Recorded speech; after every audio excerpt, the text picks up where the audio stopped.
It is my great pleasure to welcome to the stage Miguel Antunes, my partner at Deloitte. Miguel is the global leader of Deloitte in smart cities and urban transformation. He is advising some of the most progressive and future-proof cities in Europe and globally, including NEOM, the largest and most innovative urban transformation in the world. Mikel will share his insights from his experience globally with smart cities and will answer any questions you may have. Mikel? I have the pointer here, yes. Let me start by thank, of course, the American Hellenic Chamber of Commerce and the region of Central Macedonia for inviting me. It's my first time in Thessaloniki, and I'm liking it a lot, even if I just arrived yesterday night, so I will have the opportunity to visit better. I had also the opportunity to read some very good things about Thessaloniki, and I really wanted to witness them with my eyes. Of course, I also want to thank Vasilis for inviting me, my colleague, partner, and also the Vice President of the American Hellenic Chamber of Commerce. So as Vasilis was sharing, I have been leading the local government practice and more on the urban transformation and smart cities and urban transformation. Now I'm moving from local government to central government. I will be the global central government leader. So in order to bring, I would say, the teachings of the local level to the broader government.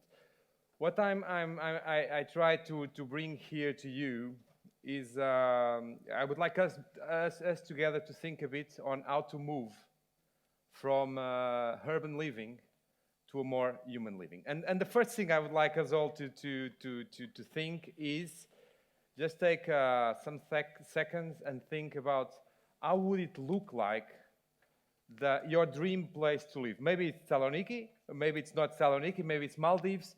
Please think a bit on how would it look like the place you would like for you and for your kids and for your future generations. And while you do that, I'll just put a small video. Sound, please. Vision, the ideal city of the future. I would like to live in a city which is self-sustained and green. Most importantly, it's an inclusive city. It is fundamental also for the economic survival of cities. High-tech and innovation city in a beautiful, clean nature. A lot of place for people to walk, a lot of green, a lot of trees, and finally, a lot of diversity. A city where different groups of people live in harmony. A city in nature, a low carbon footprint city. The mobility as a service, better schools, more universities. Clean, less noisy, more adapted to the elderly citizens.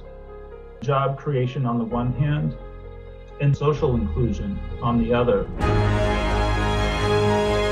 Creating a city that works for everybody, where people have the ability to reach their economic potential. I want stronger communities where there's trust. It would be completely secure. The right compliance, the right governance would be in place everywhere, all leveraging data to provide better and personalized service. My dream would be to see planning the city with a structural plan, with local area plans. Net zero commuting. A community where the resources that you need, energy, clean water, food, are all produced near the point of consumption. Greenest, most caring and prosperous cities.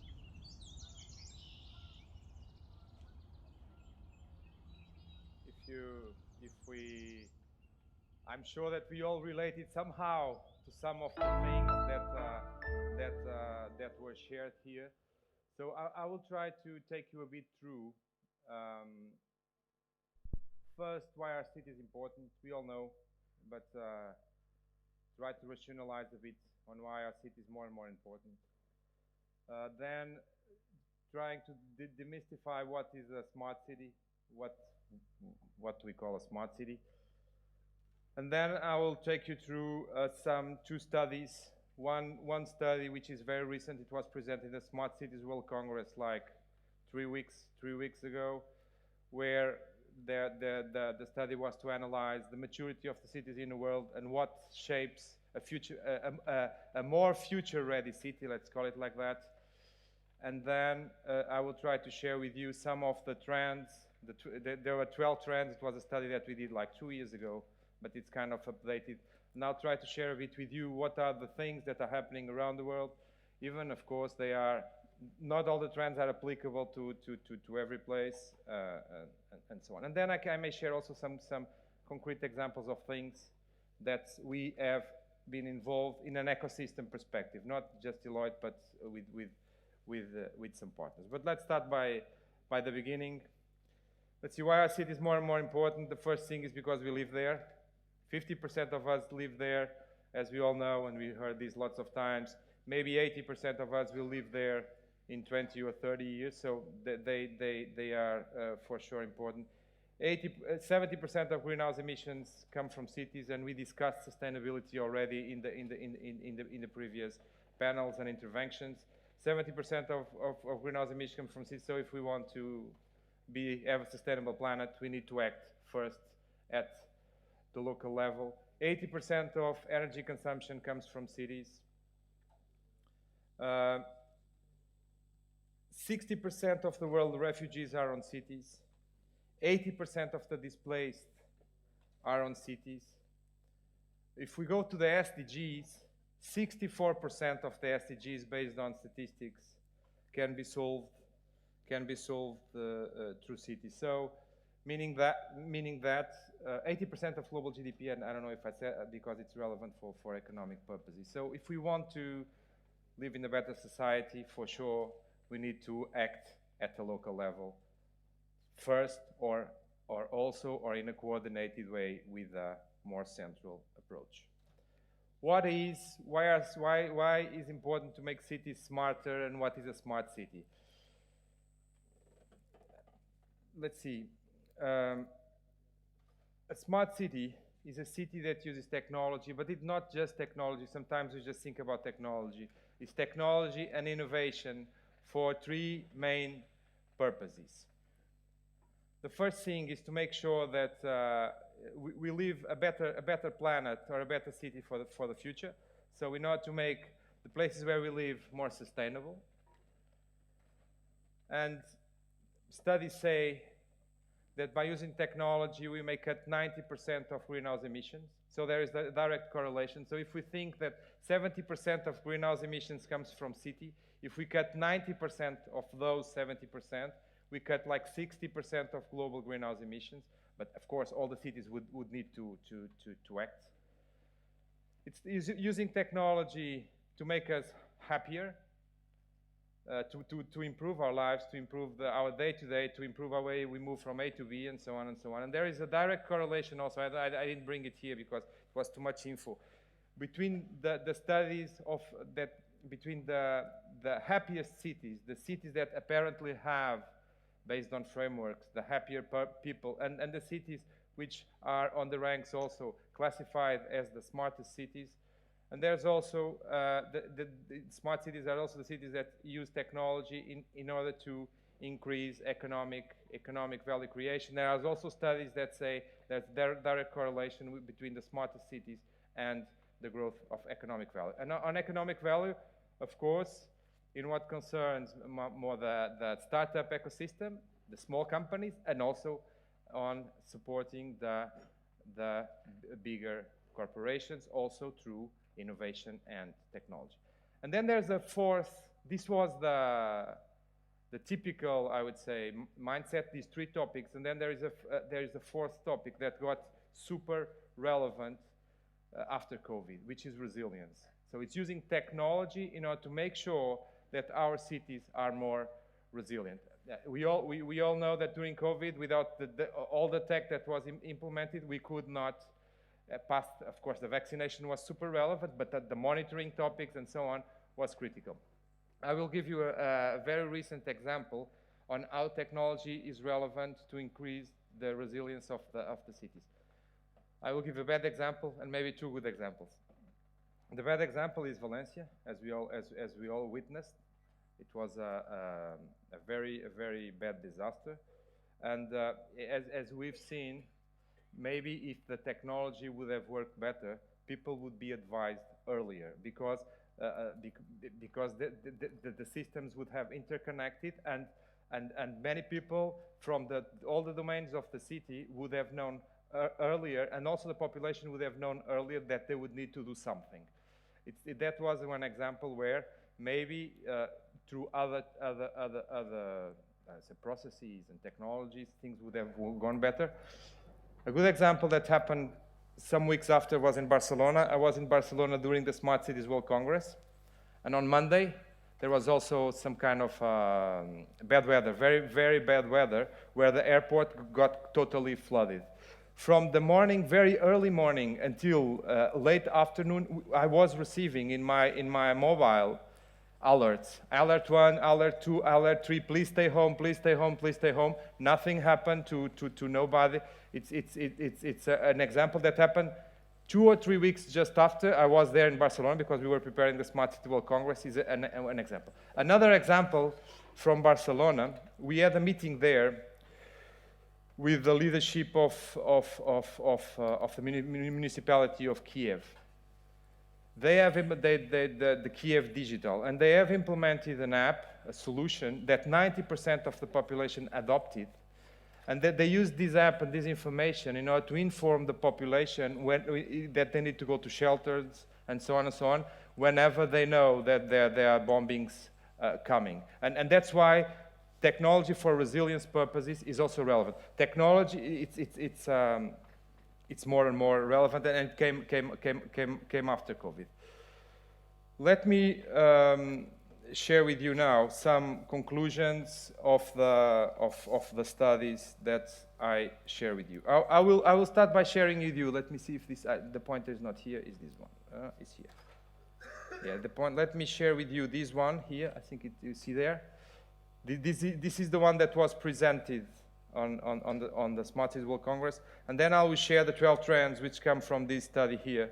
And I'm sure more than keen to share with you all this information. Vasilis, for sure, you may then spread it. So these are a bit what I'll show the conclusions from some studies, some research we've just done, also from conversations we've been having internationally, and also from on the ground experience.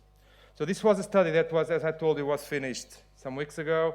It covered 250 cities, 734 million people, 9% of the global population. So if you see, it was a very broad study. It was a co-sponsored study between, it was in an ecosystem perspective. It was co-sponsored by Deloitte, ServiceNow, Intel, and many others. The objective of the study was to understand what are the cities which are more mature concerning inclusiveness, concerning sustainability, concerning resilience, concerning digital enableness, let's call it like that. And the conclusions was that the Thought Lab, that was the one that led the study, identified 50 cities that was called as future ready, 150 progressing, and 50 as beginners. What are the characteristics that were identified on these, let's call it future ready? First is, they put us at the center, they put humans at the center. So urban planning, whatever is done thinking about us as persons. That's the first characteristic. The second thing, they tend to create, they tend to try to make sure that the use of technology is easy. And in order to do that, they call it frictionless digital experience for citizens. There are two things that are relevant here. What is now called the digital public infrastructure, which is like making sure that whenever we deploy infrastructure, we deploy it in a digital way, so making sure there's a connection between technology and the infrastructure, so that it's easier for us to get supported in our life events. Life events may be when we're born, when we die, when we lose employment, and so on, making sure that these life events, we have one single point where we may take care of everything. The third topic is the other cities that make sure that they internalize as much as possible the right workforce. Sometimes it's not that easy for the municipalities to have the more innovative people, to have the more digital skilled people. And of course, it's relevant that there is an equilibrium between the private sector and the public sector. Even so, it's relevant for public sector, for local governments to have inside the house enough capabilities in order for them to be able, I would say, to lead, even if they are working with the broader ecosystem. Another topic that was very intensively discussed already is everything around funding. The more future ready are the ones that are able to really do public-private partnerships, to bring private money to the investments that are needed, use multilaterals and donors, use philanthropy more, and then use, of course, public funding. And public funding, it can be local funding from their own budgets, national funding, or regional funding, national funding, and European funding. And there is a lot, as you all know, lots of European funding, and there are several and some municipalities that have teams just specialized on getting the maximum of funding from the several sources, which is more and more relevant. And why? Let's see, the transformation that is required in order to implement the technology, in order to make our lives more sustainable and whatever, what I have discussed, the investments, I would say the local budgets are usually not enough for the amount of transformation. We need to identify smart ways to get to the money in order to accelerate this transformational process. And I'll talk a bit about what are the transformations. Then one thing that Salonika is doing apparently well, based on the conversations I had and what I've read, is everything around innovation ecosystems and partnerships. I know that, and we've discussed Pfizer, Google, and also Deloitte are part of this innovation ecosystem that is being built in Salonique. It's a great example, I would say, for Europe. And the sixth thing is, the more future-ready are the ones which take a cross-departmental approach within the municipality to make sure that whenever an answer is needed, it's needed and it's done in a coordinated way between all the departments of the city as fast as possible. And the examples I've given from Valencia, Barcelona, and so on are all examples where you need real coordination between the several areas of the city. Okay. Then some numbers. The more future ready are investing more in digital twins. They put more money on their digital budget than the others. They put their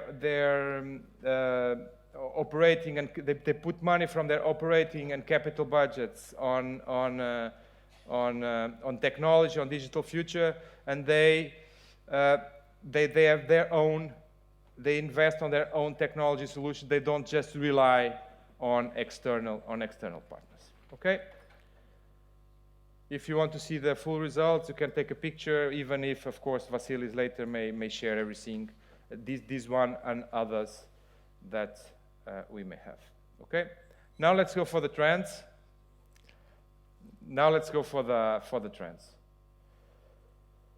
Let's see. There are 6 domains where we have identified things that are happening around the world, and they are not applicable. They are not all applicable for Thessaloniki, as you will understand, but at least it gives an overview, a broader overview on what's going on. And we classified them in 6 domains: living and health, mobility, economy, and so on and so on. Let's start with the first one, which is living and health. I would say two main trends that we see.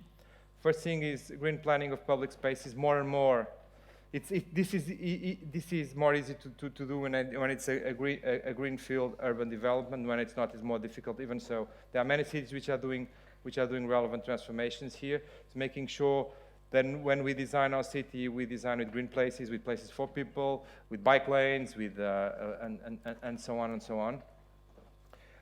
One good example is Freetown. Freetown, I had the pleasure to have at that time, 2 years ago, a discussion with the mayor of Freetown. It's in Africa, as you know, and they have planted 1 million trees. They duplicated the green areas of the city, and by doing that, they decreased the air temperature by 2 to 4 degrees. And by doing that, they made the city much more resilient. It was an amazing conversation. And we see these more and more, the planning being done for humans and with a much more sustainable perspective, and so on and so on. Second thing is smart health communities. Let's see, our health is just determined in 20% by our genetics and the quality of our health system. 80% is determined by our behaviors and determined by the environment. So more and more, we see cities investing on the integration of all the domains in the perspective of well-being, making sure that we educate our kids for sports and good food, making sure that we have places, if we have infrastructure specifically for sports on all ages, for the youngest, for the intermediate, for the oldest. So all of those things are making sure that the quality of the air is adequate. And this is a bit what they call the smart health communities, and it's putting all domains together, discussing on what we need to do together in order to improve our well-being. This has a massive impact also in health budgets, because if we, of course, invest before in our behaviors, of course, the money that we will need to spend in our health is much less. That's not the more important. The more important is that we get better health. But even so, it has a positive financial impact. It's not easy because you need to put all the domains together, and sometimes some of the domains are national and other domains are managed at the local level. So sometimes it's not easy to create integrated policies, but this is an effort that is being done, I would say, more and more. Let's go for the mobility, and some of these words you have heard. Of course, you have heard many about these.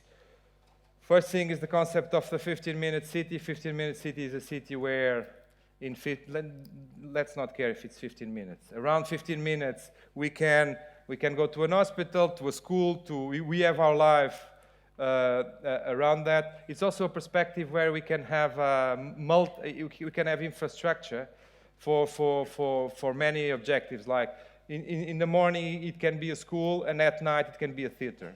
So it also connects a bit with the circular economy. So we share and take and leverage better our resources. The example of Paris is one. It's where it started. But if you go, of course, in Barcelona, there is the blocks in Barcelona. There is a big investments being done there. The difficulty here is that one thing is a greenfield city. It can be done. It's from scratch. You plan it. If you plan it well, you do it. Another thing is a city that is already built, because it will cause lots of problems to the population. And that's many of the things which makes a lot of sense are not done, because you will have a period of transition of 3 years and 3 or 4 years, and during the 3 or 4 years, your population will be against you. And sometimes you need votes before that, so you won't do the change, because before the change you will have elections, and maybe you will not get re-elected. So and it's not an easy equation. Other thing is, and this is a 15-minute city. The other on mobility are many things happening in mobility. Of course, sustainable mobility, of course, changing the modes. Also, it was discussed here from road to rail. That's something that was discussed. The soft modes, making sure we go on the bikes and scooters and we walk and we walk. But in order to do that, we need to make sure that the several modes are interconnected, so we can go from A to B, I would say, easy. The mobility as a service, where we go from point A to point B in the same app in several modes. This is something that is really starting to happen. It's not that easy. It's not very, very easy, and I've been involved in several discussions, because you need to make sure that several stakeholders talk to each other, several technologies talk to each other, and the data are shared between many, and it's not sometimes that easy. One topic that we are seeing now is everything around corporate mobility.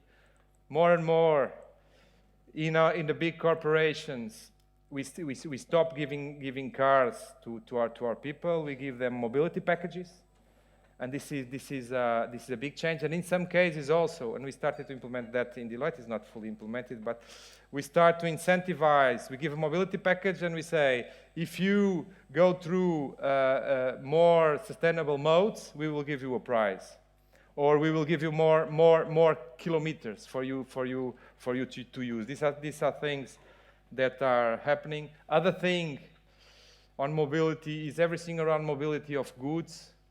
More and more we are taking there's being built small warehouses in cities in order to supply the retailers with last mile electric cars in order to remove the big trucks from the cities. These are all things that are happening. Let's move to economy. In economy, two main things that we see. One is digital innovation ecosystem, and on that I won't touch, because we have already discussed, and Saloniki is a great example. But the other one is inclusive citizen planning, is making sure that when we build our city, when we serve our citizens, even when we discuss smart cities, we make sure, of course, that there are the ones that will have the app, but maybe not some older people won't know how to use the app. So we need to make sure we build the city and the services of the city for the elder and for the younger. We build it for the rich and for the poor. We build it for the man and for woman. We build it for, I don't know, whatever, for the digital included and the digital excluded.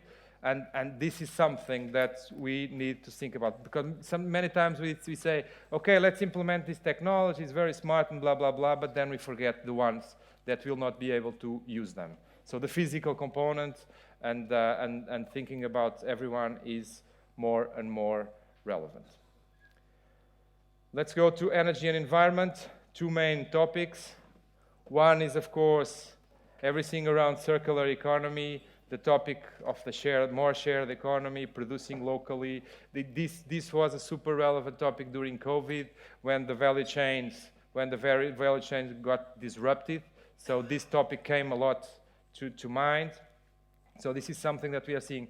These discussions are being held much more in cities than they were before. And then I go to one which is, I would say, I wouldn't say the more relevant one, but hyper relevant one, which is smart and sustainable buildings and infrastructure. Let's see, buildings account for 30% of greenhouse emission. Buildings and infrastructure account to 50-60% of greenhouse emissions. And this is a difficult topic, because the thing is, if we really want to reduce carbon emissions, we need to touch our buildings. And what does it mean? One thing is, and there is everything against us. Let's say it like that. If we go a greenfield building, and we are a developer, to make sure that the building is sustainable will cost me more upfront. And I cannot make a immediate repercussion of that cost on the selling price. So my mindset is I won't do that unless I'm obliged. So that's why regulations are coming in order to make sure that whenever we build a building, it's built in a sustainable perspective. And this is for new ones. And then there are the other ones, the ones that we need to retrofit. Retrofit buildings are not an easy thing, and retrofit buildings is something which is kind of expensive. And here is where, of course, there are regulations coming in order to make it happen. I would say two main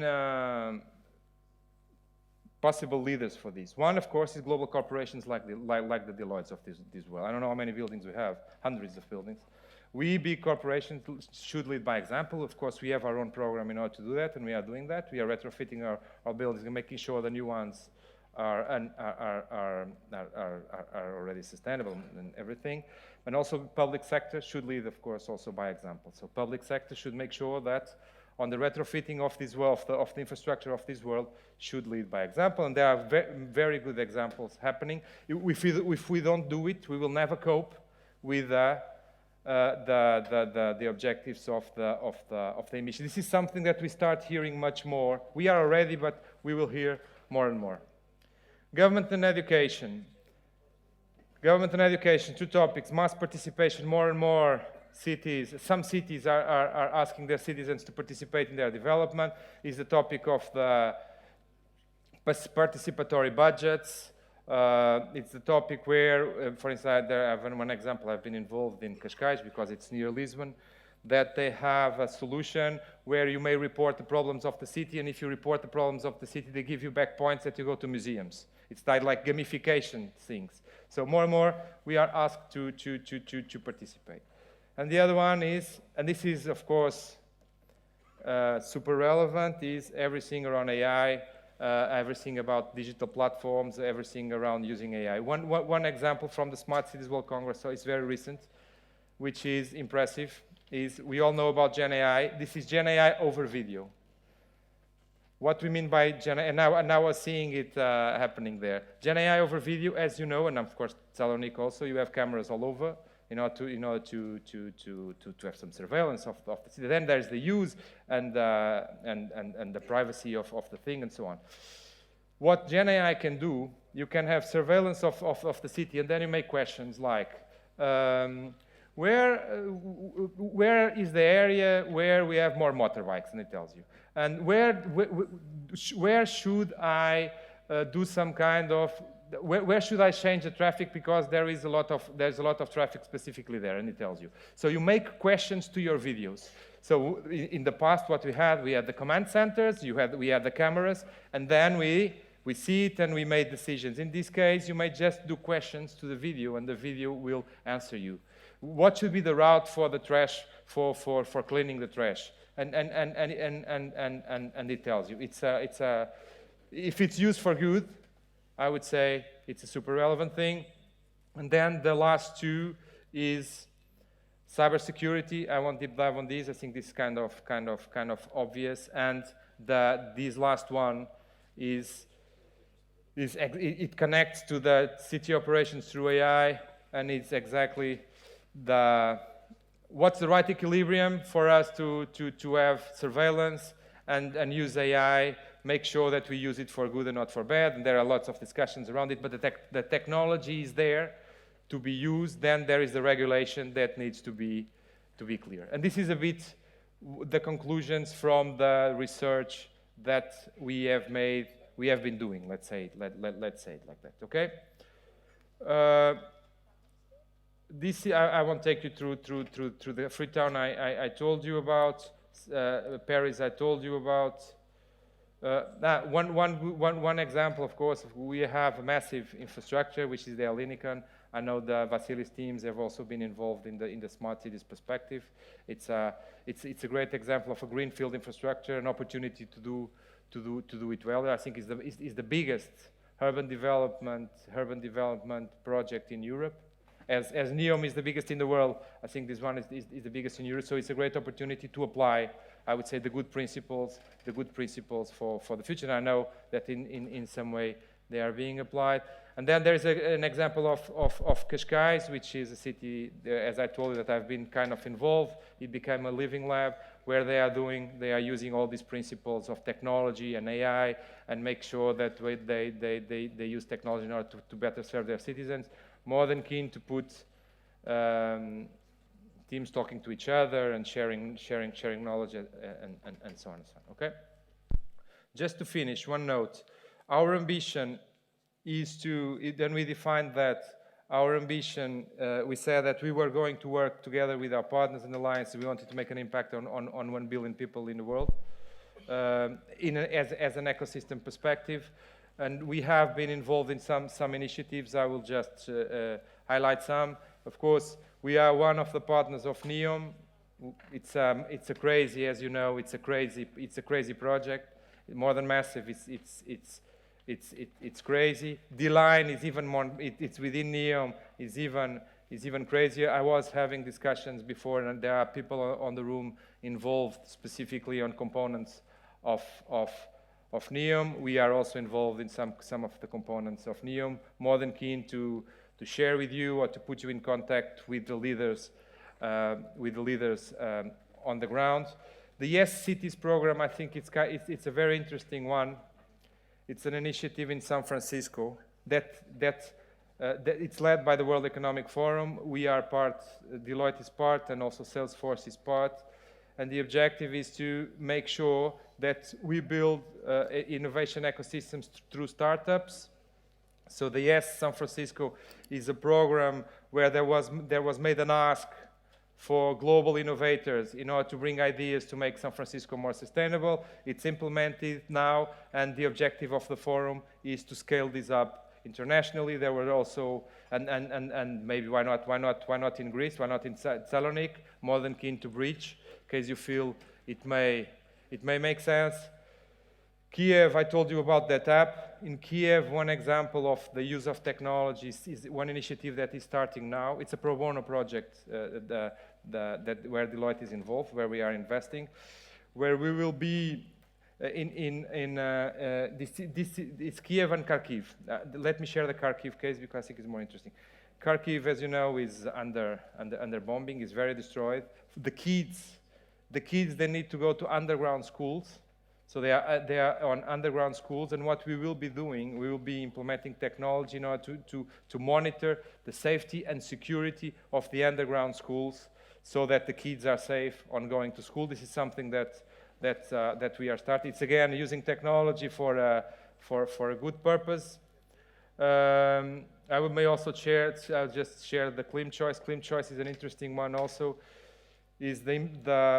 It's led by the Agency of Energy of a municipality in Portugal, which is Oporto. And what they are doing, they are using technology in order to monitor the carbon emissions of 10% of the infrastructure of Portugal. And by monitoring that, using then AI in order to make suggestions on how to reduce them. This is something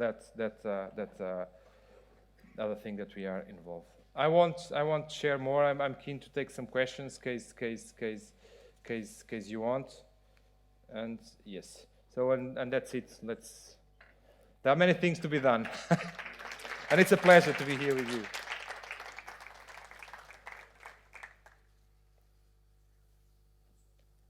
Any question? If not?